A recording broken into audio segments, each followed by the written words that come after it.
Esta es una producción de Grupo Fórmula. Muy buenas noches, hoy es 22 de octubre, viernes finalmente. Le doy la más cordial bienvenida al auditorio de Telefórmula. Les deseo que tengan un fin de semana espléndido. Por supuesto, agradezco a quienes nos siguen a través de la radio y nuestras plataformas de internet.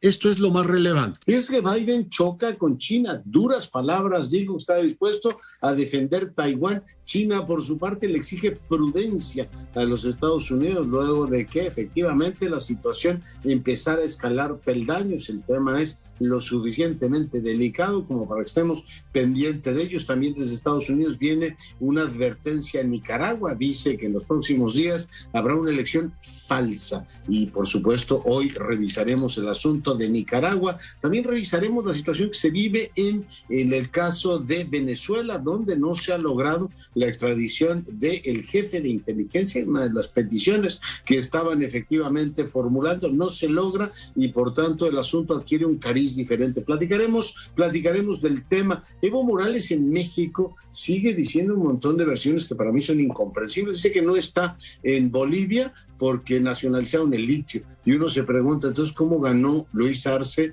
las elecciones en Bolivia? Pero bueno, no me extiendo en el asunto. La cantidad de, digamos, en este caso, posverdades que están construyendo el caso, torno al caso boliviano, llama muchísimo la atención. Hoy el presidente volvió a cargar la mano contra la UNAM y dijo esto. El movimiento de los jóvenes del 2012. O del 99, ¿no, presidente? El 132, yo soy 132. Del 132. ¿Dónde surge? En la Ibero. En la Ibero. Supuestamente una universidad bien, ¿no? Sí. ¿Y dónde estaba la UNAM? ¿Quién era rector entonces? Narro. Entonces, que no se enojen. Además, qué bueno que hay polémica sobre esto. ¿Pero por qué? Qué bueno que hay polémica. Yo entiendo que a él le gustaba más el rector David Fernández de la Ibero que Narro, o Sarucán o cualquier otro. Pero bueno, pues son los rectores que hay efectivamente en cada una de las universidades. También le comento que Claudia Sheinbaum se subió al tema y por supuesto, bueno, escúchala. Soy universitaria, pero también tengo mis propias críticas a la universidad, al mismo tiempo que le hago un reconocimiento a la Universidad Nacional. Pero estoy de acuerdo en que es importante hacer una reflexión sobre el trabajo académico y también la diferencia que luego hay entre un profesor que tiene un ingreso muy alto y un profesor que tiene un ingreso muy, muy bajo. Y eso creo que es algo importante en la reflexión de la propia autonomía universitaria para poder mejorar y estar al servicio del pueblo, que finalmente es la labor de las universidades públicas. Bueno, pues ver para oír, o más bien oír para creer.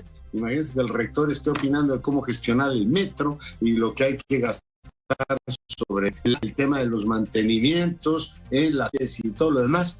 Ciertamente, pues habrá que recordar que hay autonomía. La UNAM responde y dice que se privilegia la libertad. Y ahí están efectivamente los resultados. Alec Baldwin dice que está absolutamente hecho polvo. Imagínense cómo un arma de utilería puede llegar a matar a alguien. Hoy se entregaron los princesas de Asturias. En un momento más revisaremos el tema. ¿Me permite que hagamos una breve pausa? Estamos de regreso en un instante.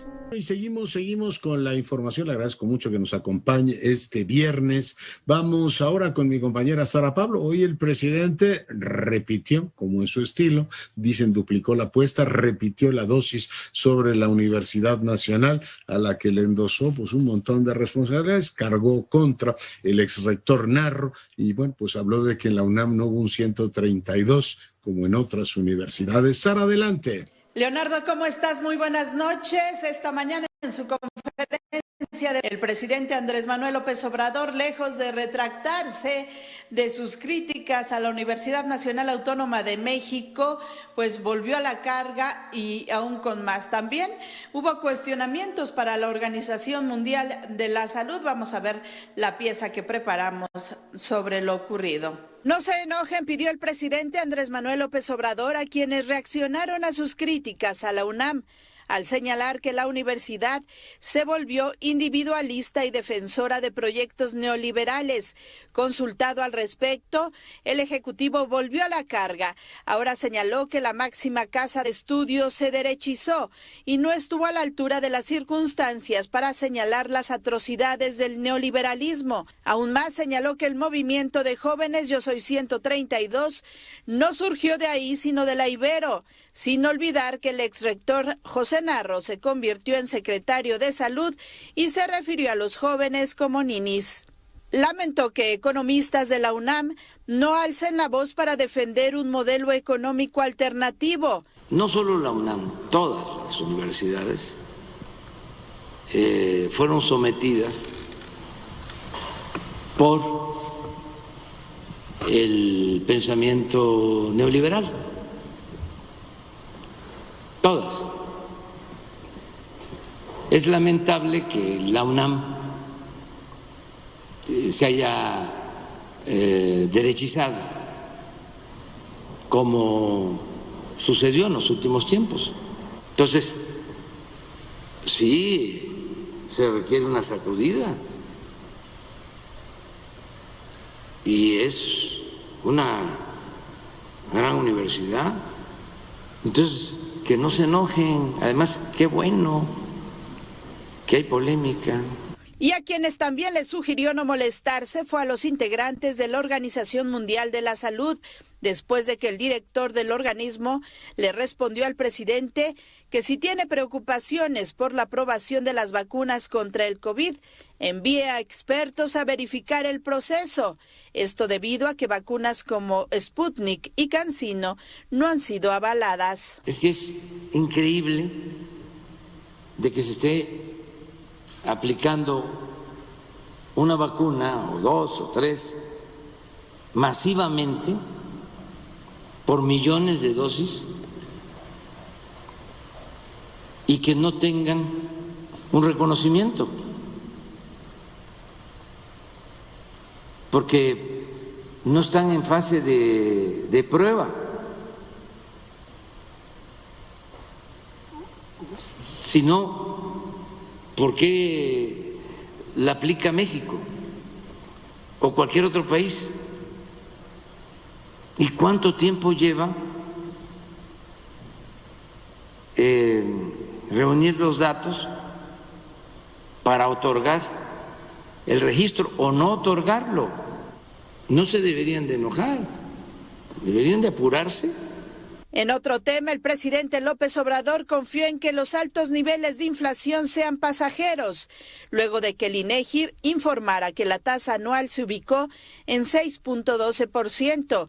Dijo que el incremento se explica por una menor producción mundial, el encarecimiento de alimentos como el maíz y de productos como el acero, así como los altos costos de transporte de mercancías, además del plan de reactivación económica de Estados Unidos que calentó la economía provocando mucha demanda y menos oferta. Garantizó que su gobierno procurará que no haya aumento injustificado de precios. Yo considero que va a ser un asunto transitorio, pasajero, y que vamos a tener pronto una disminución en inflación. Y fue así como acabó la conferencia mañanera, después de que ya le habían pasado 3 tarjetas porque tenía que retirarse para iniciar su gira por Guerrero. El presidente se fue, dijo que ya se sentía bien de la lesión que sufrió jugando béisbol. El reporte que tengo, Leonardo. Muy buenas noches. Sara, muchísimas gracias. Raquel Flores, muy buenas noches. La UNAM debe estar al servicio del pueblo y no olvidar de dónde provienen los recursos, afirmó la jefa de gobierno de la Ciudad de México, Claudia Sheinbaum, quien se sumó a las críticas hechas por el presidente Andrés Manuel López Obrador contra la máxima casa de estudios, de la que dijo se volvió derechista. La mandataria local señaló que la universidad debe modernizar muchos de sus programas y fomentar más trabajo colectivo en la investigación. En conferencia de prensa, Sheinbaum Pardo dijo ser universitaria, pero aclaró que tiene sus propias críticas hacia esta institución pública. Soy universitaria, pero también tengo mis propias críticas a la universidad. reconocimiento a la Universidad Nacional. Pero estoy de acuerdo en que es importante hacer una reflexión sobre el trabajo académico y también la diferencia que luego hay entre un profesor que tiene un ingreso muy alto y un profesor que tiene un ingreso muy bajo. Y eso creo que es algo importante en la reflexión de la propia autonomía universitaria para poder mejorar y estar al servicio del pueblo, que finalmente es la labor de las universidades públicas.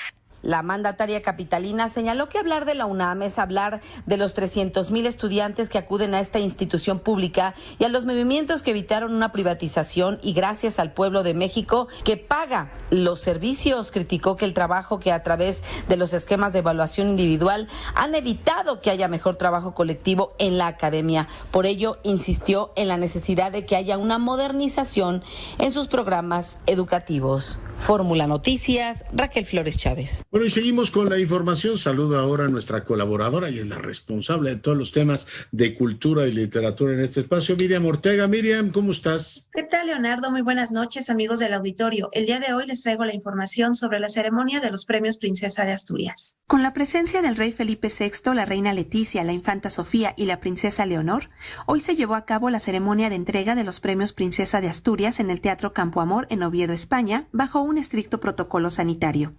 Los 8 galardones que se entregaron son en las categorías de Artes, Comunicación y Humanidades, Deportes, Cooperación Internacional, Letras, Ciencias Sociales, Concordia e Investigación Científica y Técnica. Los premiados reciben una escultura de Joan Miró, un diploma acreditativo, una insignia y 50,000 euros, que en el caso de los investigadores de las vacunas contra la COVID-19 en la categoría de Investigación Científica y Técnica, la cantidad se dividirá en partes iguales. Durante su discurso, el rey Felipe VI externó su admiración y gratitud al trabajo de los científicos galardonados. Es nuestro deber moral exigir y apoyar el máximo rigor científico y su transparencia, para así reforzar la más amplia confianza en ese campo tan determinante para la salud y el desarrollo equilibrado y justo de la humanidad. En la intervención de agradecimiento por el Premio Princesa de Asturias de la Concordia, el chef José Andrés habló de su labor en la ONG World Central Kitchen. Él donará el importe del premio a los afectados por el volcán de La Palma. Hemos actuado en huracanes, tsunamis, incendios forestales, terremotos, volcanes y durante esta pandemia, proporcionando más de 60 millones de comidas. Plato tras plato se pueden encontrar soluciones muy simples a grandes problemas. Entendemos que el mundo necesita mesas más largas en que la comida pueda servir para unirnos y no muros más altos que nos mantengan separados. Con esta entrega ya está abierta la convocatoria a los Premios Princesa de Asturias 2022. Para Grupo Fórmula, Miriam Ortega. Bueno, y seguimos con la información. En los últimos días le hemos dado a usted, pues elementos informativos sobre lo que ocurre en Venezuela.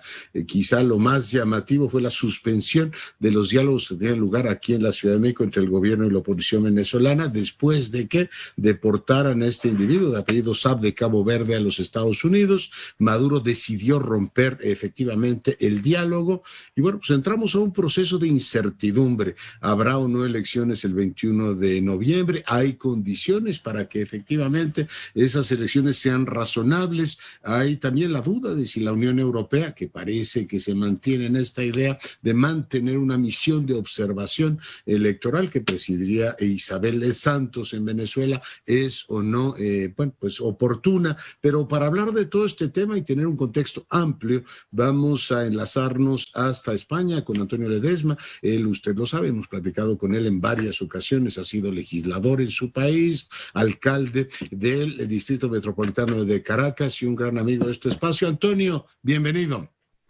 Un gran placer estar contigo de nuevo, Curcio, y por supuesto poder saludar a la audiencia mexicana y especialmente a mis queridos venezolanos que están por allá como parte de la diáspora. De la diáspora que ya llega a 7 millones, pues pedirte por favor que compartas con el auditorio que nos ve en todo el país qué lectura tienes de esta coyuntura, ruptura del diálogo, si la Unión Europea, entiendo que Borrell habló con Blinken y mantiene la idea de una misión, en fin, ¿cómo estás viendo el momento político y los riesgos que hay, Antonio? Bueno, veo que lo que se está es reciclando el mismo esquema, la misma agenda, y logra imponer la dictadura de Venezuela. estos diálogos son como noticias del periódico de ayer. Ya los venezolanos hemos ensayado con 15 procesos de diálogo. Por lo tanto, es una manera de desmentir la conseja según la cual muchos de nosotros no creemos en la fórmula del diálogo. No, para nada.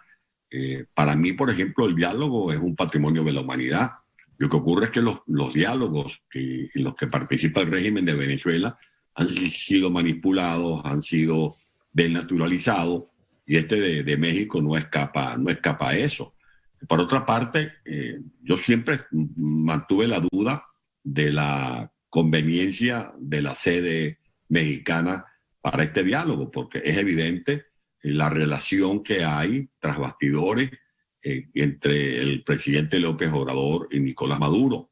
Y precisamente en México es donde se estaba cortando el bacalao, como se dice, de la compra de comida con sobreprecio, sobrefacturación, alimentos perecederos que ya estaban al borde de descomposición, incluso compras ficticias y envuelto en ese antifaz, encubierto en ese antifaz de la compra de alimentos, un supuesto envío de dólares que fueron legitimados, estaban siendo legitimados, por ejemplo, en Costa Rica. Esas son informaciones que corren. Y por otra parte, ese es un diálogo en el que Maduro se atrevía a cuestionar o a vetar a los representantes de la oposición. Eso es algo también absolutamente insólito. De allí que de ese diálogo no va a salir nada.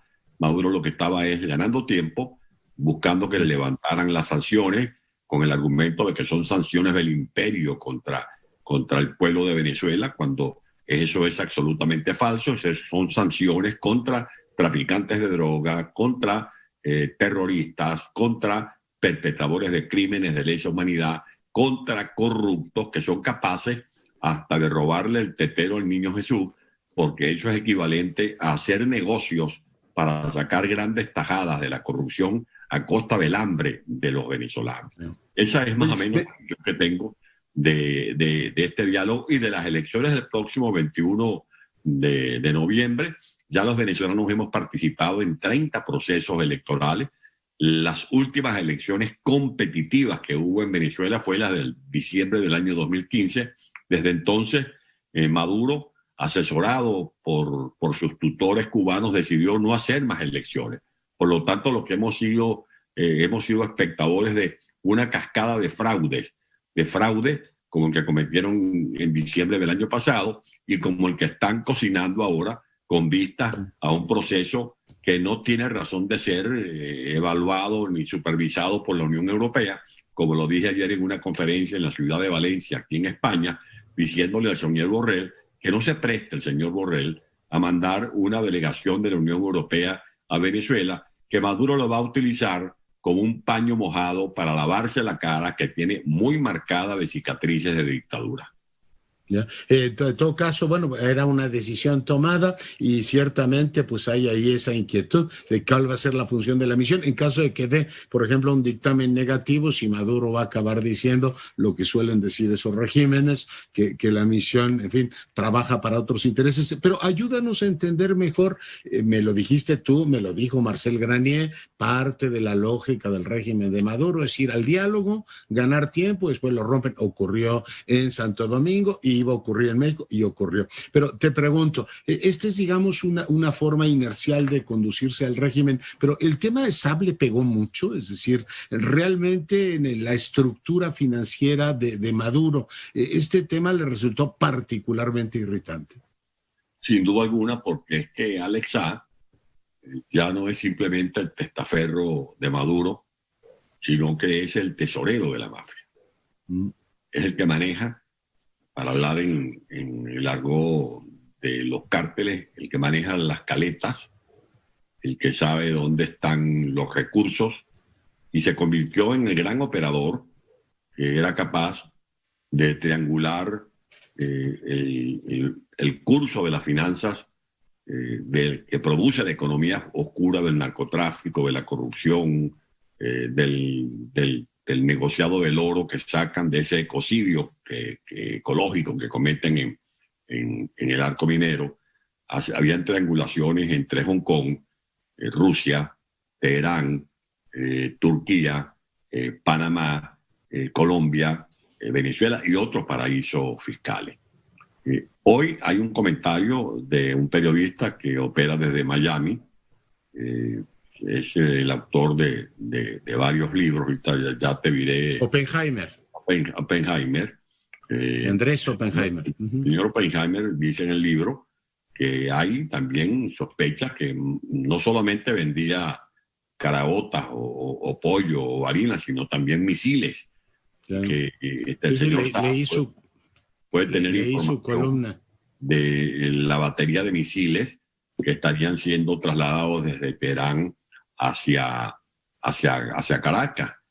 Porque a Venezuela Maduro lo ha convertido en un territorio somalizado, que está en manos, por ejemplo, de cárteles relacionados con México. El estado Zulia, que es un estado petrolero, se conoce como la pequeña Sinaloa, porque allí operan cárteles de la droga, desde el de Sinaloa, el de Juárez, el de Jalisco, combinado con el cártel de la Guajira, con otro cártel del Catatumbo, que se dedica más que todo a marihuana.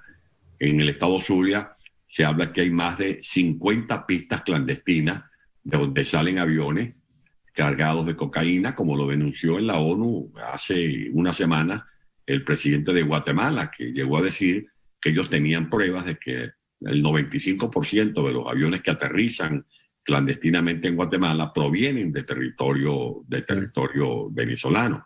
De allí que el tema del señor Alexa es el que maneja ya no solamente las finanzas de la pareja presidencial de Venezuela, sino que es el que maneja también las políticas de financiamiento, por ejemplo, hacia los grupos de Hezbollah, las operaciones que se triangulaban con Rusia, con Teherán y con Caracas y con La Habana. Es mucho más que un depredador de las finanzas públicas. Vamos ante un pez gordo.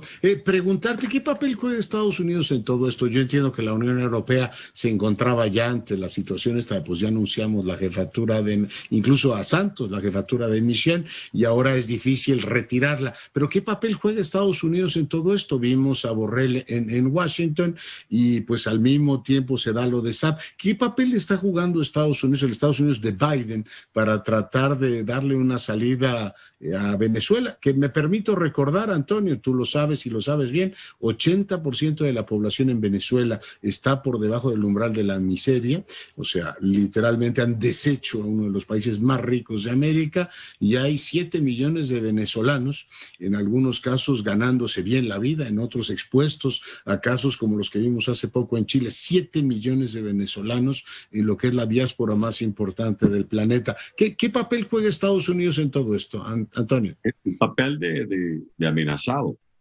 porque todo lo que se está instalando en Venezuela representa una amenaza muy seria para los Estados Unidos y por supuesto para todo el hemisferio.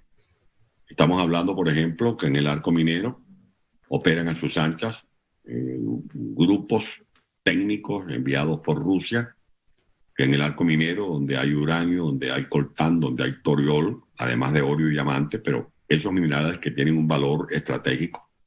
Allí hay grupos relacionados con Hezbollah. En Venezuela se habla de la instalación de bases misilísticas. Es una denuncia que se ha hecho. Y por lo tanto no es lo mismo tener un cohete o un misil que tú pretendas lanzar desde Teherán hacia Estados Unidos que tener una base de lanzamiento prácticamente en la propia esfera norteamericana, porque Venezuela... Es volver al 62, Antonio. ¿Ah? Es volver al 62, ¿no? Los volver misiles al 62, cubanos. la famosa guerra de los misiles, el problema de Vallacochino, etcétera. Pero es que ya estamos hablando de una guerra de cuarta generación, donde estos grupos utilizan las redes sociales, ahora están vendiendo las banderas del progresismo, ahora están generando resentimientos sociales decapitando las estatuas de Cristóbal Colón. Ya vi que se puso Maduro un penacho, ¿no? Ya también salió a pedir perdón. Pero, ¿cómo explicas que los Estados Unidos, ante una situación como la que me explicas, siga teniendo una actitud, no te diré complaciente, pero sí los deja avanzar? Bueno, porque por toda esta diplomacia del columpio que funciona en el Consejo de Seguridad, donde tienen dentro de su portafolio la resolución que creó el concepto de responsabilidad de proteger en el año 2005, después que líderes del mundo se colocaron de perfil, viendo para los lados la matanza que estaban haciendo, por ejemplo, en Ruanda, y por eso, con esos remordimientos de conciencia, tuvieron que aprobar ese concepto de responsabilidad de proteger, donde queda muy claro que el principio de intervención humanitaria tiene prelación ante el manido concepto de la soberanía, cuando un gobierno o un régimen, en este caso el de Venezuela, por acción o por omisión, pone en evidencia que no está en capacidad ni de resolver los problemas económicos. Ya tú acabas de decir, la caída del Producto Interno Bruto en Venezuela es de 84 puntos, por lo tanto nuestra economía está desplomada, no puede resolver los problemas de alimentación. La última encuesta confiable de Encovi indica que el 94.5% está en condiciones de pobreza. El salario, hoy veía un reporte de Venezuela que indica que el profesor universitario mejor pagado no gana más de $11. Repito, profesor universitario mejor pagado. Yo quisiera preguntar qué profesor de la Universidad de México pudiera trabajar por un salario de $6, de $8. En Venezuela tenemos doctores con PhD en matemáticos, físicos, biólogos, geólogos, que devengan salarios de $6, de $7 al mes, y los pensionados no reciben ni siquiera $2 al mes, y el trabajo de una persona por una hora en Venezuela equivale a menos de un centavo de dólar. Esto es el resultado de este maleficio populista que tenemos en nuestro país.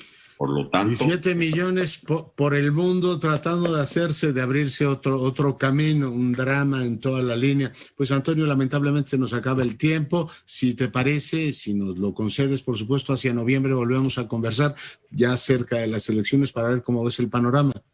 Sí, me parece muy bien, y que los Estados Unidos por lo menos reaccionen ahora y sigan con este proceso de extradición. Estamos hablando de 3 personas que van a ser extraditadas: la tesorera de Chávez, Claudia Díaz, el jefe de inteligencia de Chávez y de Maduro, que tiene un archivo ambulante en la cabeza donde están todos los expedientes que dan cuenta de muchas cosas.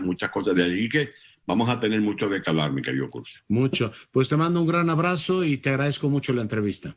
Gracias. Antonio Ledesma ha sido legislador, senador, ha sido alcalde de Metropolitano de Caracas. Para fortuna nuestra, hoy conversando con usted. Vamos a hacer una brevísima pausa. Regresamos en un instante.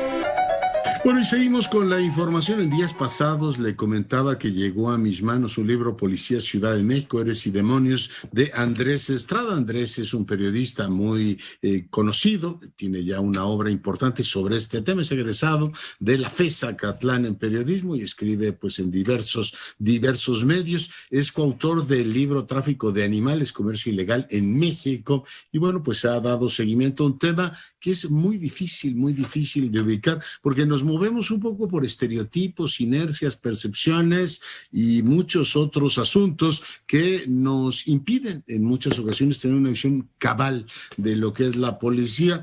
Andrés, bienvenido. Hola, ¿qué tal, Leonardo? Un gusto saludarte y muchas gracias por la invitación. Oye, pocos cuerpos como la Policía de la Ciudad de México están sometidos a narrativas tan desgastantes. Cuéntale al auditorio cómo te metiste efectivamente con la óptica del periodista de investigación que eres a estudiar el fenómeno de la policía en la capital.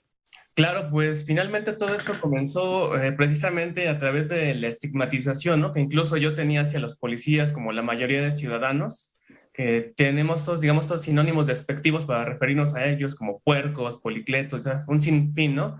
Y quizá pensar que son ignorantes, que siempre son corruptos.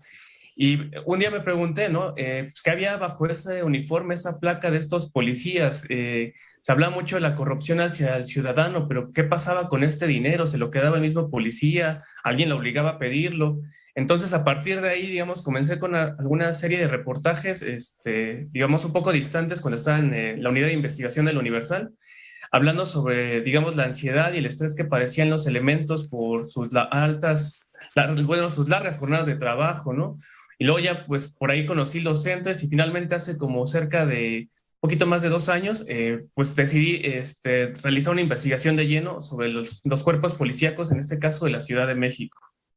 Ya. Oye, muchos de ellos son efectivamente víctimas del estigma y de una cultura del antagonismo que comparten las élites que gobiernan esta ciudad. O sea, una de las primeras declaraciones de Claudia Sheinbaum es: ya no habrá granaderos, asumiendo que la policía reprime como si fuera un cuerpo maligno. En muchas manifestaciones hemos visto todavía que la gente no se refiere a la policía como una policía de un gobierno democrático, sino un cuerpo represor y sustancialmente corrupto.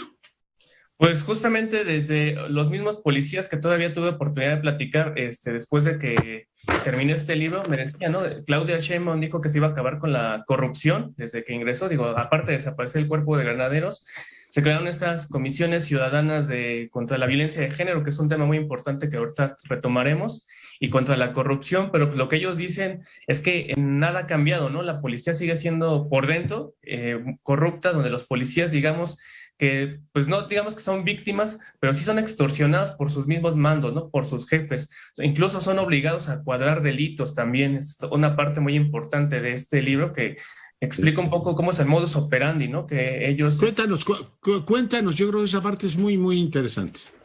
Claro que sí, ellos lo que me relatan, de hecho hasta las organizaciones que entrevisté de policías y que no son de policías, platican, ¿no? Que cualquier ciudadano, tú o yo, pero más un borracho, un drogadicto que anda en la calle, un indigente, puede ser víctima de esta fabricación de delitos. Y, de hecho, en este libro hay 2 historias que ocurren en 2020, una en marzo y una en febrero, de 2 sujetos que son detenidos y son fabricados, así que son creados como chivos expiatorios, ¿no? A uno por asalto con arma blanca, que al final de cuentas pasa una semana en la cárcel, otro igual, uno es en Álvaro Obregón, otro es en Coyoacán. Digamos, lo que relatan estos policías es que cuando ocurre un asalto, que es muy común, ¿no? Aquí en la Ciudad de México, se peina la zona, ya sea en Tláhuac, en Iztapalapa, Álvaro Obregón, cualquier alcaldía, y lo que hacen es peinar la zona y buscar a una persona con las características similares al malhechor. Es decir, por ejemplo, yo ahorita vengo con una chamarra azul y unos jeans, no sé, negros y unos tenis blancos.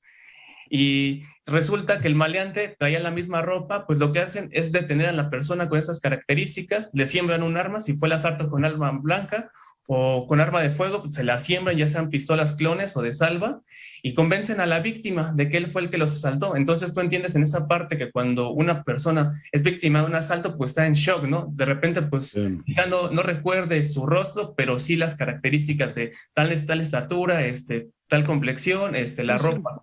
Vagamente, entonces, sí. Es lo que me decían algunos policías, pero no solo ocurre eso, ¿no? Buscan también a personas que van drogadas, que van borrachas o indigentes también, les fabrican estos delitos, o si acaso también detienen a un maleante, pero digamos que por delitos menores, un robo, se le fincan responsabilidades más altas, en este caso en una colonia donde estaban surgiendo mucho el robo de vehículos o el robo a casa habitación, pues resulta que, por ejemplo, detienen a esta persona que robó una cartera, pues dicen los policías, pues vamos a decir que este es el que andaba robando autopartes en la colonia o digamos, o los vehículos por completo, ¿no?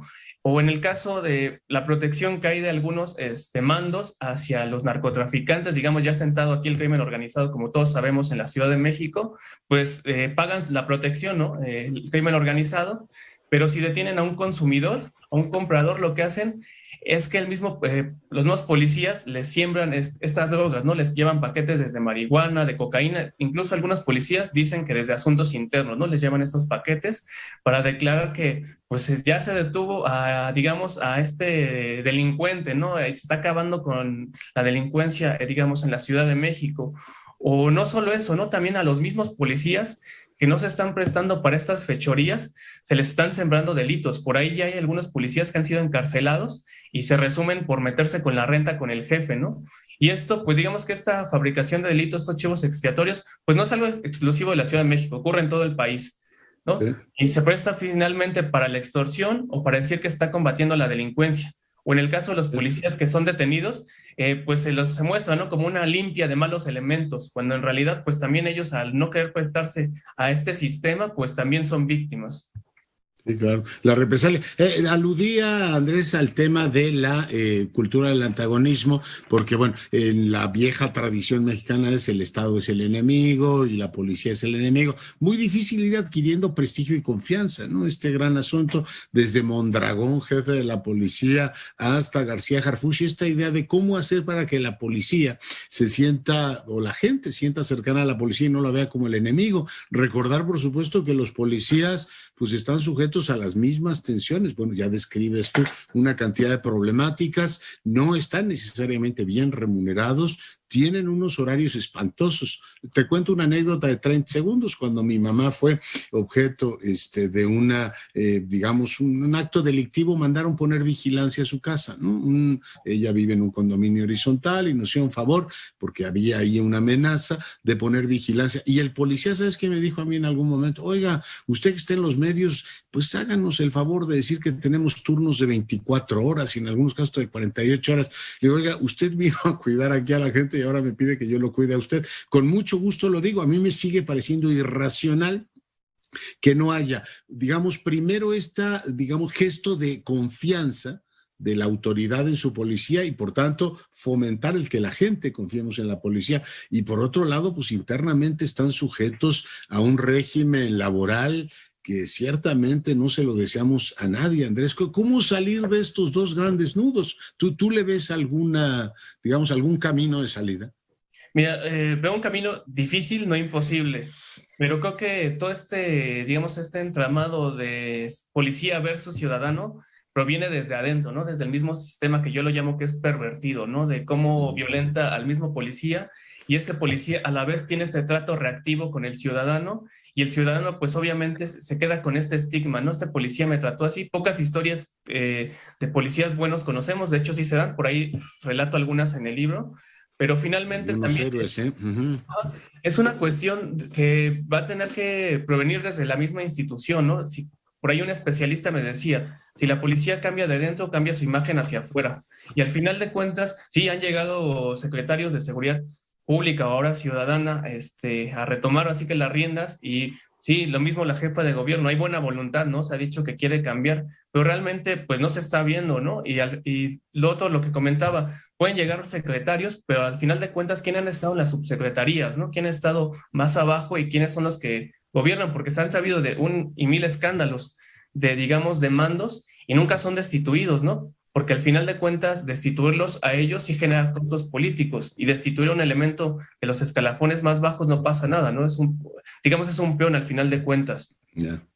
Oye, tú dices los policías también lloran, yo diría también tienen familia y requieren consideración social y requieren también reconocimiento, ¿no? Muchos de ellos, tú lo relatas, se juegan la vida, están cerca de uno, y bueno, pues no toda es la imagen esta del policía corrupto, el de tránsito, que hace determinadas cosas negativas. Hay políticas sólidas. Yo recuerdo que cuando entró la jefa de gobierno, ¿te acuerdas que tuvo al secretario Horta? Decía, vamos a garantizar que todos los policías tengan preparatoria, darles una mejor, digamos, capacidad expresiva para que al mismo tiempo no sean objeto de burla por la gente, del famoso oríllese a la orilla, etcétera. En fin, son muchos estereotipos. Se están dando políticas para darles más dignidad a los policías, más capacidad de interactuar con más autoridad con los ciudadanos.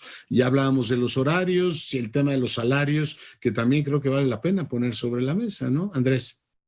En apariencia, o digamos en el papel, supuestamente sí, ¿no? Se está buscando preparar mejor a la policía, pero por ahí yo conocí a varios elementos, ¿no? Que me dicen que si tú quieres estudiar, debes de entrarle, ¿no? Debes de caerle, así que como dicen ellos, con tu mochada, con el mando, para que te deje ahora sí que estudiar, prepararte. De hecho, hay algunos policías, por ahí meto algunas cifras, en una historia que cuento de Gildardo, un policía que proviene de la Costa Chica de Guerrero, de una zona muy pobre, y de cómo él siempre quiso estudiar Derecho, ¿no? Pero lamentablemente no podía, entró a la policía y después de muchos años finalmente pudo acabar una maestría y un doctorado en unas escuelas abiertas. Y por ahí meto algunas cifras de cuántos policías, digamos, tienen pues la universidad e incluso doctorado, ¿no?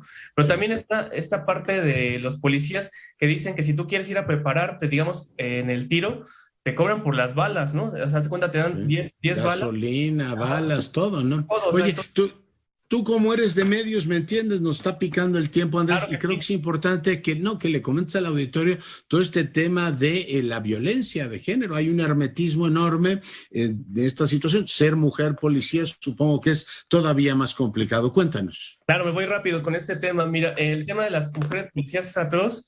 Ellas les exigen favores sexuales los mismos mandos de la policía, los jefes, a cambio de tener un trabajo entre comillas cómodo, ¿no? Para tener privilegios, es decir, llegar tarde, dormirse en las veladas. Esto pasa con las mujeres que están tanto en lo operativo, en lo administrativo. Quienes se oponen, digamos, a estos favores sexuales, pues son víctimas igual del mismo sistema, ¿no? Son enviadas a los peores servicios, a los lugares peligrosos sin arma, no les dan radio, tienen que estar pidiendo permiso para ir al baño por teléfono, muchas veces no les contestan, se separan de su lugar, son arrestadas, ¿no? Porque también los policías son privados de su libertad. Ahora, esto es, digamos, que para hacerles saber que esa es la regla, ¿no? Para tener un buen ambiente laboral. Y si van a denunciar, digamos, a estas unidades de asuntos internos o de derechos humanos de la misma policía, son ignoradas, ¿no? Realmente no hay castigo para este victimario, el castigo es para ellas, las envían más lejos de su zona de trabajo, es decir, si una mujer vive en Nesa, la van a enviar hasta la orilla de Álvaro Obregón y entra a las 6 de la mañana en ocasiones y salen y a veces ni siquiera cumplen sus horarios de 24 horas, no las dejan salir al otro día a las 6, sino salen a las 8, 10 de la mañana, o incluso hay horarios que se los prolongan hasta 2, 3 días. Entonces, digamos que en esa parte podemos como resumir esto. Ahora, lo que se me pasaba, también hay mujeres policías que se embarazan y los mismos elementos que antes las acosaban o las hostigaban sexualmente, ahora son víctimas, ¿no? Toman revanchas contra ellas para no acceder a estos apetitos sexuales de ellos.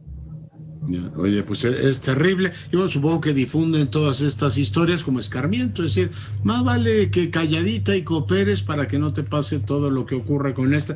Pues la verdad has hecho un trabajo muy, muy importante, Andrés. Te felicito, te agradezco mucho que hayas aceptado conversar con nosotros, porque ciertamente pues la policía está llena de escándalos, pero también, como tú dices, tiene héroes, ¿no? Son los claroscuros famosos, y lo que está claro es que un país democrático requiere efectivamente una policía que al mismo tiempo sea eficiente, que sea supervisable por parte de los ciudadanos, pero también que se les den garantías a los funcionarios públicos, en este caso a los policías, de tener una vida digna, de ser respetados y poder ejercer sus funciones en condiciones, si no óptimas, por lo menos mejores de las que hoy tenemos, Andrés. Exactamente, justo este libro es para eso, ¿no? Para abrir el debate, no solo es para que lo lean policías, incluso sus familias desconocen su vida de ellos, entonces para que lo lea el ciudadano, el político, o así que todo el mundo, ¿no? Para que conozcamos qué tipo de policía tenemos y pues si es posible, pues mejorarla, ¿no? Que eso es lo que se espera, porque al final de cuentas nos afecta a todos, ¿no? Que esta policía sea así.